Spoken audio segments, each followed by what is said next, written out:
Enough is enough. Real talk. You ever notice how some people just thrive on disrespect?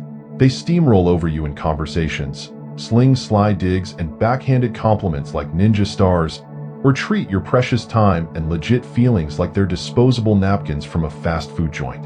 And we're just supposed to swallow it with a fake smile and let it slide? Hell, no. If you're absolutely done being a doormat for disrespect, if you're ready to draw a line in the sand so thick it's visible from space, then this is your battle cry. Today, we're unleashing some brutally honest, maybe even controversial, tactics to dominate disrespect without flipping your lid and without surrendering an inch of your self-respect. So buckle up, Buttercup.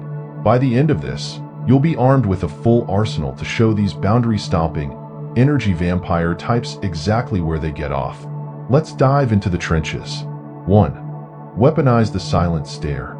Alright, let's kick this off with one of my all-time favorite, deliciously savage techniques, the silent stare. Yeah, you're thinking, just staring? Seriously? Yes, trust me on this. When someone's being overtly rude or disrespectful, nothing throws them off their pathetic power trip like a long, glacial, utterly unbothered stare. Here's the psychological smackdown behind it. Disrespectful people are craving a reaction. They're fishing for drama. They want you to stammer, to blush crimson red, maybe even to snap back like a cornered animal. They want to yank you into their toxic tornado of drama, make you question your sanity, shrink you down to their miserable level. But when you just look at them, no words, no expression, just a laser-focused, soul-piercing gaze. Boom, the power dynamic shifts. Dramatically. I know, it sounds a tad passive-aggressive, but hear me out. There's something deeply unsettling, almost primal, about someone who refuses to give you the reaction you so desperately crave. When you hold that steady, silent stare, you're broadcasting, without uttering a single syllable, I am not playing your childish games. You do not get to dictate my emotional state. It's reclaiming control without even lifting a finger in anger.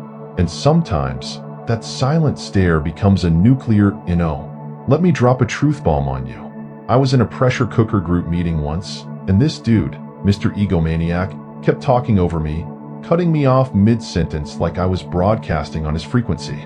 Loud, overconfident, convinced his every syllable was pure gold. I tried interjecting politely, dropping verbal breadcrumbs to get a word in edgewise. Nada. He was a verbal bulldozer.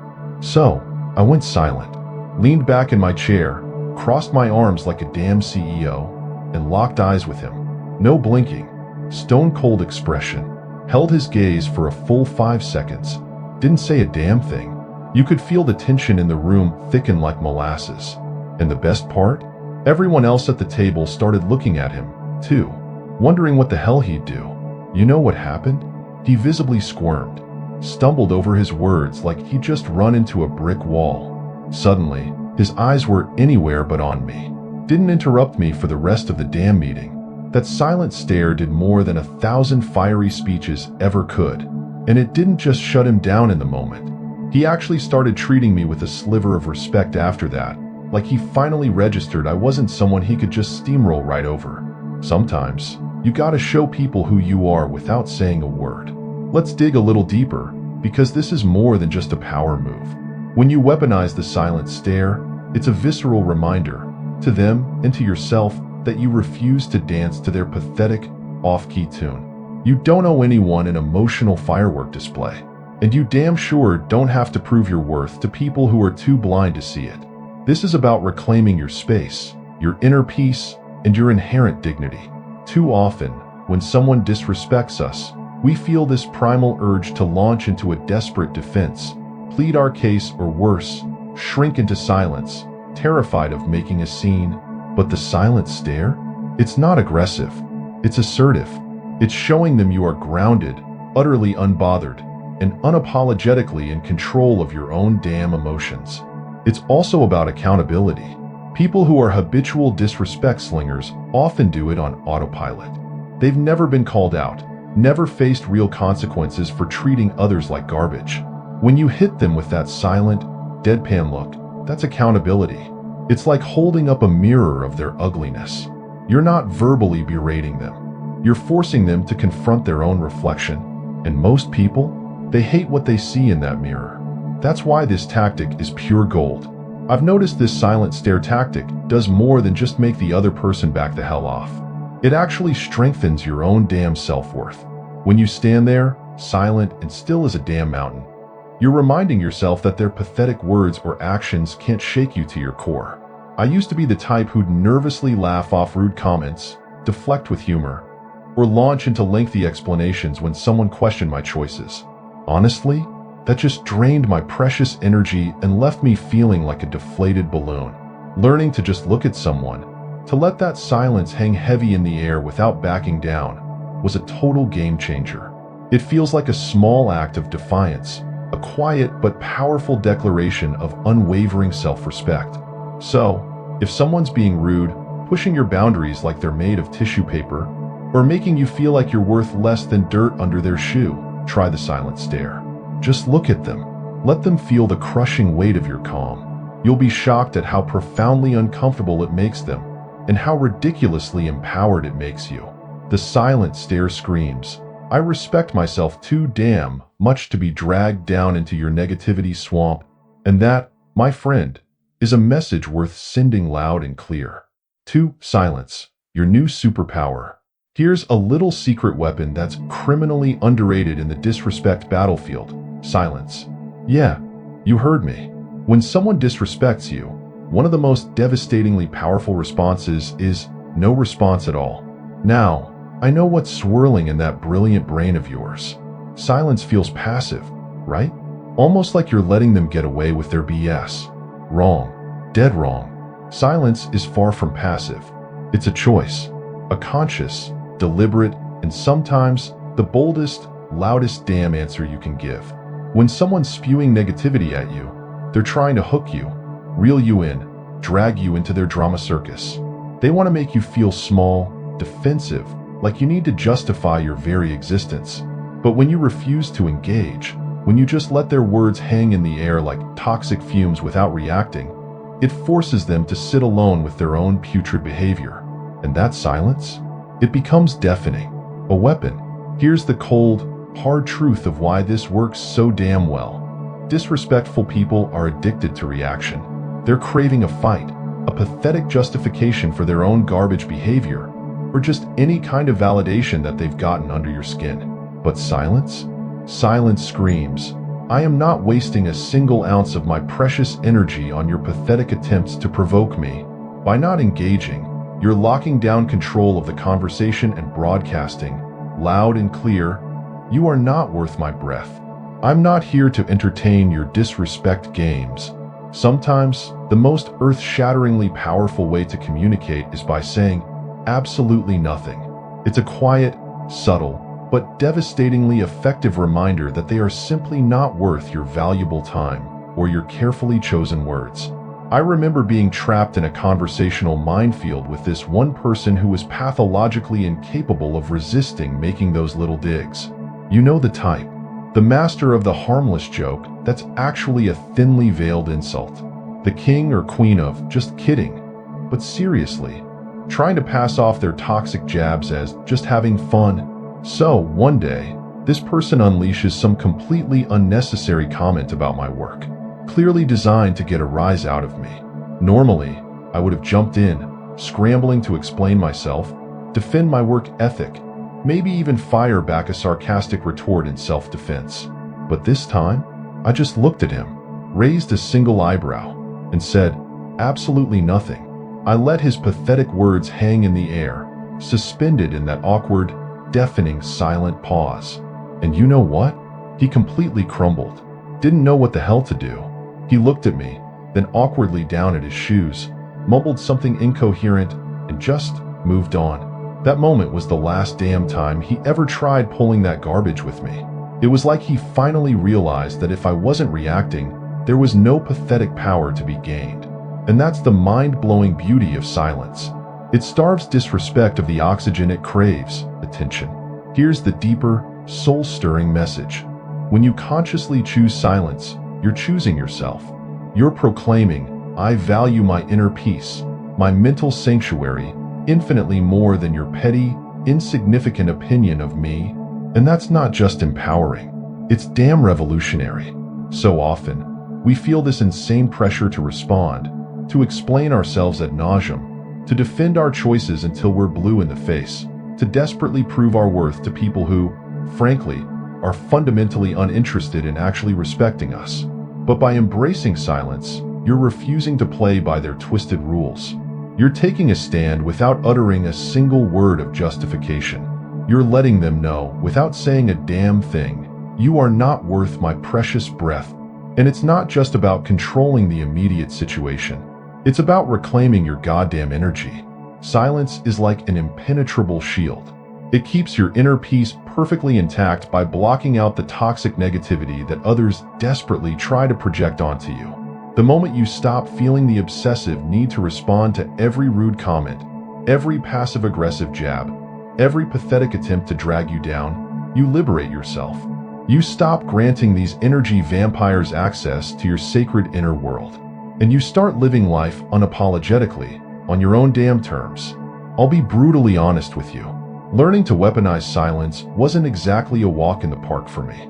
I used to mistakenly believe that if I didn't instantly defend myself, I'd appear weak, passive, like I was somehow condoning their disrespect.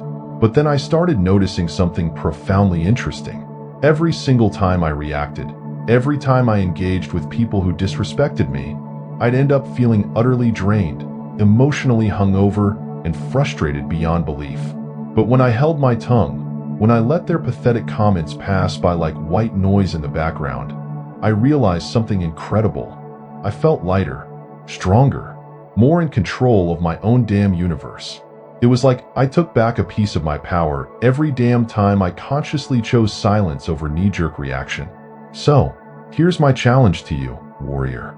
The very next time someone disrespects you, and they will, just pause. Take a slow, deep breath that anchors you to your inner strength. Look them directly in the eye and say, absolutely nothing. Let your silence speak volumes. You might be utterly blown away by how profoundly uncomfortable it makes them and how unbelievably freeing it feels for you. Embrace silence as your new superpower, because sometimes saying nothing at all is the most earth-shatteringly powerful statement of all. 3. Shut down explanation station. Alright, this one's gonna hit home for a lot of us. Brace yourselves. Stop explaining your choices. Seriously, how many damn times have you made a perfectly valid decision for your own life, only to have someone immediately pounce on you with the interrogation lamp? Why? Why did you do that? Why didn't you go to that soul-crushing event? Why in the holy hell would you take that job?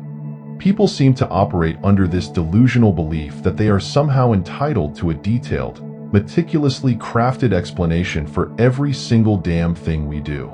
And here's the unvarnished, brutally honest truth. They are not. Your choices are yours and yours alone. You do not owe a single soul a dissertation on why you choose to live your life the way you damn well please. Yeah, I know it sounds a tad controversial, but let's face the cold, hard facts. If someone is relentlessly questioning your choices, they are often not genuinely seeking to understand your brilliant reasoning. No, they're looking to judge. They're itching to poke gaping holes in your perfectly valid decisions. They're desperately trying to make you doubt yourself, to plant seeds of insecurity, or to feel pathetically better about their own soul-crushing, beige existence by making you second-guess your bold, vibrant path. And you know what? You don't have to play their twisted game. When you slam the door shut on explanation station, you reclaim your precious autonomy and broadcast, loud and clear. My life is not up for public debate. Let's dig a little deeper into why people feel so damn entitled to an explanation in the first place. When people relentlessly question your choices, it's often because your perfectly valid decision subtly, or not so subtly, challenges their limited, fear-based view of the world. Maybe you're taking a calculated risk they're too damn scared to even dream of taking. Or maybe you're boldly stepping outside the suffocating, soul-crushing norm they find so pathetically comforting. Your glorious independence, your sheer audacity to do things differently, can make them deeply, profoundly uncomfortable. And relentlessly asking you to explain yourself is their pathetic attempt to shove you back into their tiny, beige comfort zone. But here's the earth-shattering kicker. Just because they're uncomfortable doesn't mean you are in any way responsible for reassuring their fragile egos. Your life is not a public service announcement designed to soothe their insecurities.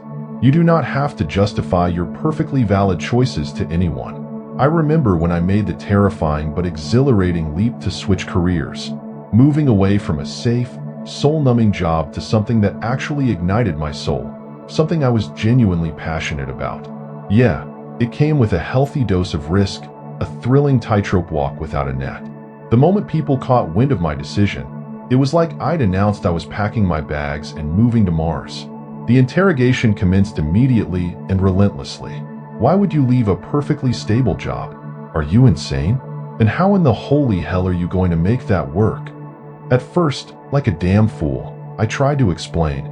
I'd launch into passionate speeches about how I craved something more fulfilling, how I had a meticulously crafted plan, sort of, how I was willing to bet on myself. But I quickly realized that no matter what damn words I strung together, it never, ever felt like enough. The more I explained, the more they questioned, relentlessly poking holes in my perfectly sound reasoning, making me feel like I needed to desperately prove myself worthy of my own damn dreams. Then, one glorious day, I decided to try something radically different. The next time someone launched into the inevitable, "But why would you leave that perfectly good job?" I simply replied, with a serene smile and unwavering eye contact, because I wanted to. No extra details. No meticulously crafted breakdown of my 5-year strategic plan. Just a simple, unapologetic answer. And let me tell you, it felt amazing. The silence that followed was pure gold. People literally didn't know how to react. They didn't have a damn script for that, because I'd effectively yanked away their pathetic power to question my perfectly valid choices. And you know what? They eventually stopped asking. The interrogation lamps were finally extinguished. Here's the real, liberating beauty of not explaining yourself. It's freeing.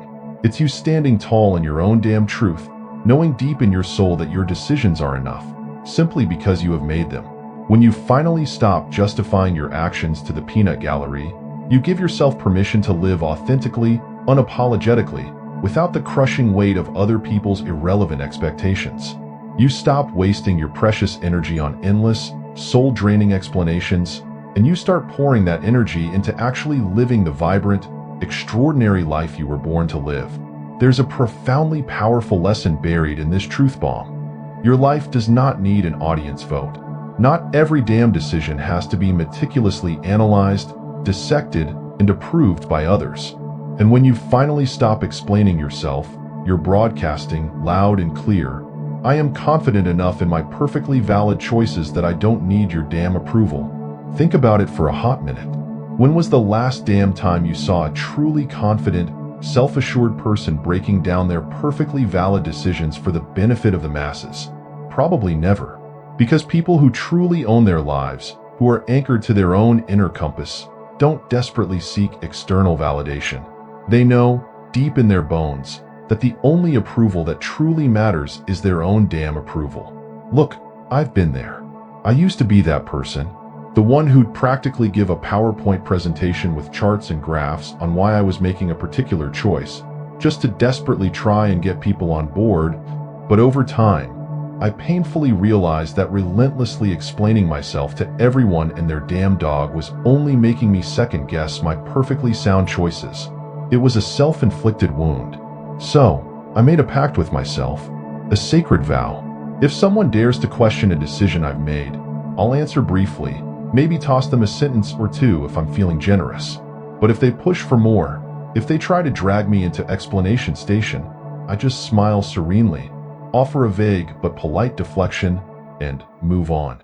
And you know what? Life got a hell of a lot lighter. The more I stopped explaining, the more confident I became in my own damn decisions. It's a virtuous cycle of self-empowerment. So, here's my challenge to you, fearless warrior. The next time someone dares to question your perfectly valid choices, resist the primal urge to launch into a lengthy, soul-draining explanation. Just say, with unwavering conviction, because I wanted to, or that's what felt right for me. Then, let the glorious silence speak volumes. Watch how utterly disarmed and powerless that simple statement makes them feel. You'll feel stronger, more in control of your own damn narrative, and profoundly more at peace with yourself. And the best damn part? You'll finally realize, deep in your bones, that your perfectly valid choices don't need anyone else's pathetic stamp of approval. They're inherently valid simply because you made them. 4. Strategic distance, your energy shield. Let's get brutally real for a hot second. Sometimes, the most profoundly effective way to handle people who relentlessly disrespect you is to simply keep your damn distance. Yeah, I know it sounds harsh, maybe even a tad cold, but here's the unvarnished, gut-punching truth. Not everyone deserves a front-row seat in the glorious movie that is your life. And if someone is consistently, relentlessly disrespecting you, one of the healthiest, most self-loving moves you can make is to consciously create some glorious space between yourself and their toxic energy field. This doesn't mean you suddenly hate them with the fire of 1,000 suns, or that you're being overly dramatic. It simply means you respect yourself enough. You value your precious mental and emotional well-being enough to proactively protect your damn energy. Keeping your distance isn't about being a cold-hearted ice queen or callously ignoring people in need. It's about making conscious, strategic choices about where and how you invest your limited time and precious emotional energy. Imagine your life as a ridiculously exclusive VIP club. Not everyone gets a golden ticket, a backstage pass, a coveted invitation to the inner sanctum. If someone is constantly stomping all over your carefully crafted boundaries, relentlessly making you feel small and insignificant, or just radiating a constant barrage of soul-draining negativity like a talking toxic waste dump, why in the holy hell would you actively choose to keep them close? It's not just okay to strategically step back.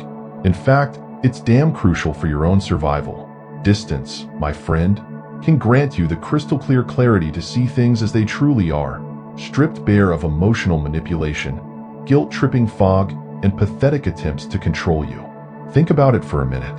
When you actively keep people who relentlessly disrespect you close, it's like knowingly inviting them to an all-you-can-eat buffet of your emotions. A mental and emotional free-for-all where they can freely take, criticize, judge, and drain you like a damn vampire, gorging themselves on your precious energy. And then we stand there, scratching our heads, wondering why we feel chronically drained, perpetually anxious, and frustrated beyond belief. Giving yourself strategic space from these energy vampires is not selfish. It's damn self-preservation. It's about proactively protecting your sacred mental health, fiercely preserving your inner peace sanctuary, and consciously making room in your life for people who actually, genuinely respect you, uplift you, and celebrate your damn existence.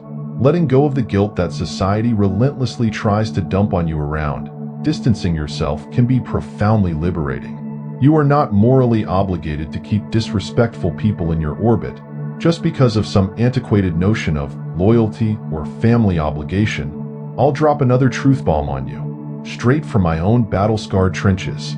I once had a friend who was pathologically compelled to find a way to sling snide comments about every single damn choice I made. My career path, my romantic relationships, even my goddamn taste in music. At first, like a naive fool, I told myself, well, that's just how they are. Maybe I'm just overreacting. I need to be understanding. So, I kept them around, kept trying to brush off the constant barrage of subtle put-downs, thinking it wasn't that big of a deal. We've been friends for years. I'd foolishly rationalize. But over time, those insidious little jabs started burrowing under my skin like parasitic worms. I realized I was constantly walking on emotional eggshells, bracing myself for the next subtle criticism, the next harmless joke that felt more like a punch to the gut. I was perpetually on edge, subtly shrinking myself to avoid triggering their negativity. One day, I finally snapped, decided I was done being a goddamn emotional punching bag, done absorbing their toxic waste. I decided to try a radically different approach. I didn't make a dramatic announcement, didn't stage a tearful confrontation. Didn't even call them out on their relentless disrespect, because let's be honest, those types rarely listen anyway. I just started strategically limiting my time with them. Instead of seeing them every damn week, I consciously reduced it to maybe once a month. Then, every few months. Then, almost never. 5. Crown yourself with confidence.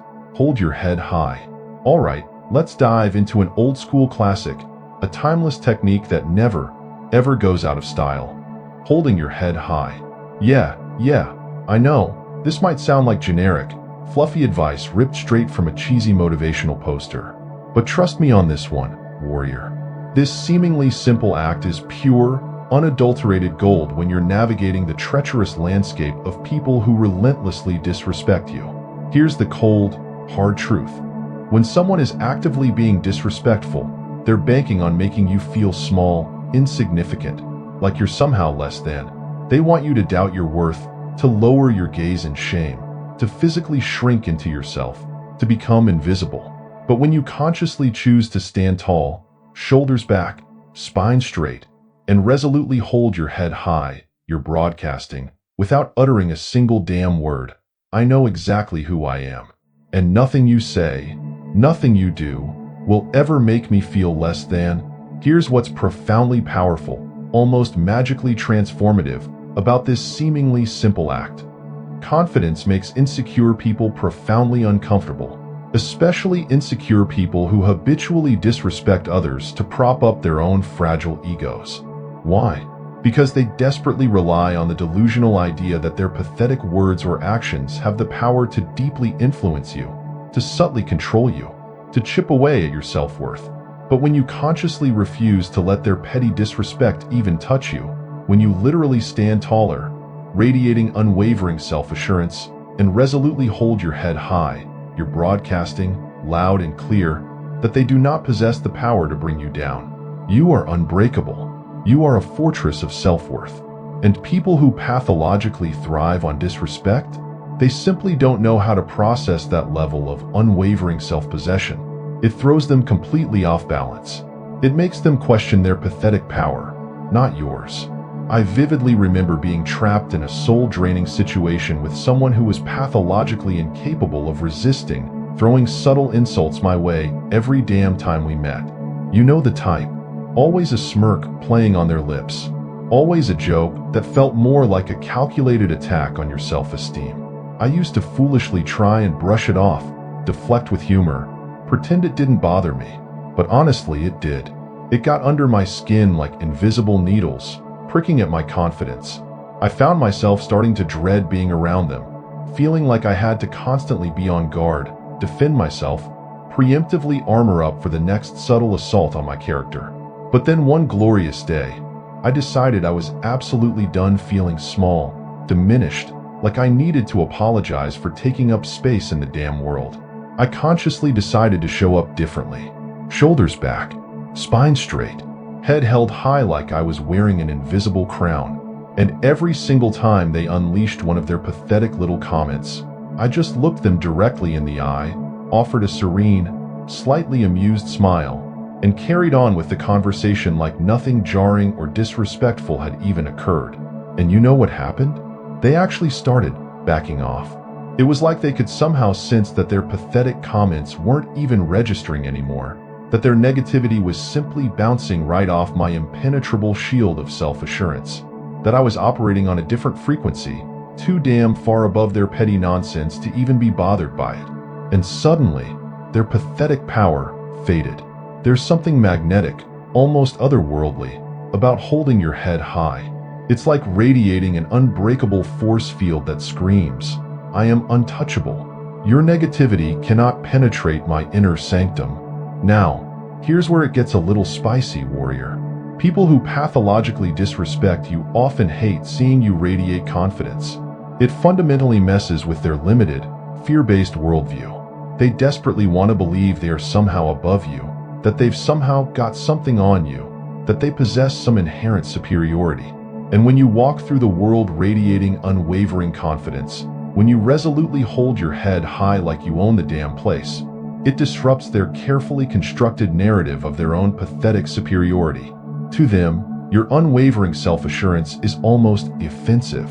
Society, in its messed up, subtly controlling way, doesn't always know what to do with people who are unapologetically sure of themselves, who radiate inner strength, especially when they resolutely refuse to let other people's negativity define them. And let's be brutally real, warrior. That kind of unapologetic self-possession can sometimes make you a bit of a target for insecure people who are desperate to tear you down to their level. But here's the soul-freeing thing. Holding your head high isn't about them. It's not about seeking their approval or conforming to their pathetic expectations. It's about you. It's about consciously choosing to live as if you're deeply, profoundly aware of your inherent worth, as if you've already got everything you need within you, as if you're walking through life like you're already wearing an invisible crown. And that, my friend, can feel like a radically empowering act of pure, unadulterated self-respect. When you resolutely hold your head high, you're making a silent but deafening statement about your own damn self-worth. You're declaring, to the universe and to your own soul, that no matter what external circumstances throw your way, no matter what insecure people project onto you, you fundamentally see yourself as valuable, as inherently deserving of respect, as unequivocally enough. And here's the deeper, soul-stirring message. Self-worth isn't something you desperately earn from others, like pathetic crumbs of validation thrown from on high. It's something you boldly claim for yourself, from within your own magnificent soul. No matter what anyone else thinks, whispers, or screams, you consciously choose to walk through life as if you already have everything you need within you. Because, truth bomb, you damn well do. Holding your head high is a constant, powerful reminder to yourself that you are the main character in your own damn story. That no one else's pathetic opinion, no one else's insecure projection has the damn right to make you feel less than. And the mind-blowing beauty of it all? The more you consciously practice this act of self-possession, the more you resolutely hold your head high, the less the petty disrespect of others will even register on your radar. You'll be too damn busy living in your own vibrant lane, too deeply secure in who you are at your core, to even be bothered by anyone else's pathetic attempts to knock you down. This didn't come naturally to me, warrior. I used to be that person, the one who'd habitually slouch, avoid eye contact like it was a deadly virus, and just kind of shrink myself, physically and emotionally, whenever people were critical, dismissive, or downright disrespectful. It felt somehow safer to become invisible, to minimize my presence, to preemptively apologize for even existing. But over time, through countless painful lessons and small acts of defiance, I started noticing something profoundly transformative. Every single time I consciously chose to hold my head high, every time I resolutely refused to let someone else's negativity seep into my spirit, I felt stronger. Like I was actively reminding myself over and over that I didn't need anyone else's pathetic approval to feel worthy of love, respect, and joy. That I could simply stand tall, unapologetically, in the glorious truth of who I was at my core. Holding your head high isn't just about adopting good physical posture. It's about cultivating a powerful mental posture, too. Walk into every damn room like you belong there, like you're radiating an inner light that no one can extinguish. Don't shrink yourself, diminish your brilliance, or apologize for your very existence to fit into someone else's limited, fear-based idea of who you should be. If someone dares to sling a snarky comment your way, let it bounce right off you like rubber bullets. They're not seeing the real, magnificent you. They're merely projecting their own pathetic insecurities, their own fear of inadequacy. So why in the holy hell would you let that bother you, even for a damn second? So, here's my final, soul-igniting challenge to you, fearless warrior. The next time you feel that familiar sting of disrespect, whether it's a subtle dig disguised as a joke, or a full-on, blatant insult designed to wound you, don't react with knee-jerk anger or defensive tears. Instead, take a slow, deep breath that anchors you to your inner strength. Consciously pull your shoulders back, straighten your spine, and resolutely keep your head high. Look them straight in the eye, with unwavering self-possession, as if to silently say, I see you.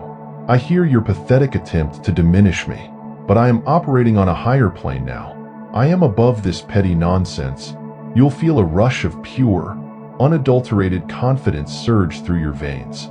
A profound sense of inner peace that comes from knowing, deep in your soul, that their pathetic words hold absolutely no power over your inherent worth. Holding your head high is more than just good posture. It's a profoundly powerful, silent statement of your unwavering self-respect. It screams, I know who I am. I value who I am, unapologetically. And nothing you say, nothing you do, can ever change that fundamental truth. Because at the end of the damn day, warrior, respect starts with you.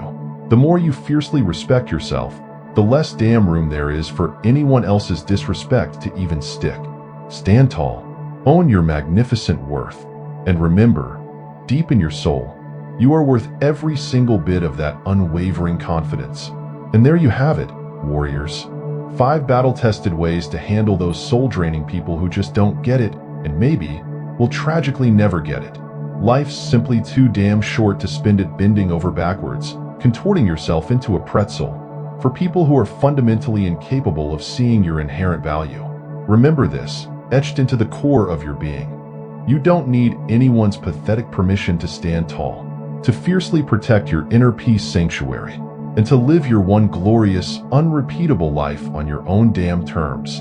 People will relentlessly try to bring you down, test your boundaries like they're made of tissue paper, question your perfectly valid choices, and try to dim your magnificent light.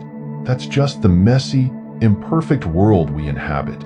But here's the soul-freeing thing. You get to consciously decide what toxic energy you let in, what pathetic opinions you grant weight to, and you get to boldly set the unwavering standard for how you will be treated in this one precious life. And here's the best damn part, warrior. The more you consciously focus on cultivating your unwavering self-respect, the more you resolutely hold your head high, the more you will naturally attract people into your orbit who genuinely see your worth, who uplift you instead of relentlessly dragging you down, and who celebrate your damn existence, just as you are. It all starts with you, warrior, owning your magnificent power, and resolutely letting the rest of the pathetic noise fall into glorious silence. So, hold your head high, warrior. Embrace the profound power of silence when it strategically serves you, and never, ever apologize for boldly walking away from anything or anyone that fundamentally doesn't serve your magnificent soul. Thanks so much for joining me in the trenches today. If you got even a sliver of soul-igniting truth out of this, give it a thunderous thumbs up and maybe even hit subscribe for more unapologetically raw content on owning your damn life and building the unwavering confidence to thrive, not just survive. Share this battle cry with someone you know who desperately needs a reminder to stand tall, to reclaim their power, and to never, ever settle for less than they damn well deserve. And hey, drop a comment below if you've got a tested story about handling disrespect like a damn warrior, or setting boundaries so thick they're visible from space. I'd love to hear your hard-won wisdom from the trenches. Until next time, warriors, take care, stay strong, and remember, etched into the core of your being, respect starts with you.